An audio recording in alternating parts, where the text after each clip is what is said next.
สบายดีดวงเด้อพบกันอีกแล้วเนาะคือมื้อวานนี้ดวงจะบ่ได้มาเพราะมื้อวานนี้ทางบริษัทของเฮาได้มีงานจับสลากเนาะหารายชื่อผู้โชคดีประจำเดือน11ที่ว่าขายหวยนำบริษัทอินซีสาขา3ของเฮาเนาะแล้วมื้อนี้ดวงก็ได้อยู่กับเพิ่นแล้วเดี๋ยวเฮาไปฮู้จักกับเพิ่นกันเลยสบายดี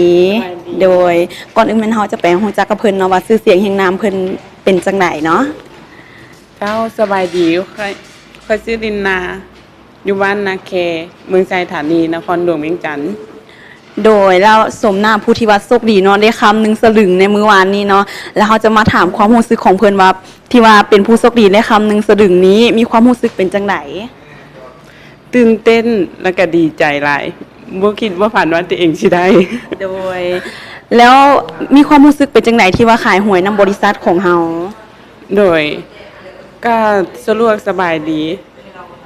อ่าเวลาลูกค้าถึงเลขกันได้เงินง่าย โดยแล้วเนาะสุดท้ายนี้เขาจะให้สาวลีนาฝากถึงผู้ที่ว่าอยากขายหวยนำบริษัทอินซีสาขา3ของเฮานี้ต้องเฮ็ดจังไดแน่เนาะโดยง่ายๆคือให้ก๊อปปี้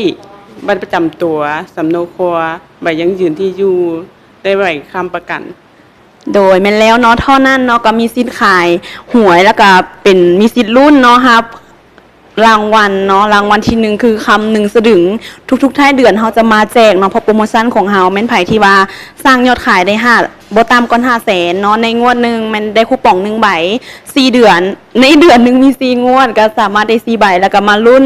รับของรางวัลนำจากทางบริษัทของเฮาเนาะแล้วก็สำหรับมื้อนี้เฮาต้องขอบใจสวัสดีนะหลายเด้อขอบใจ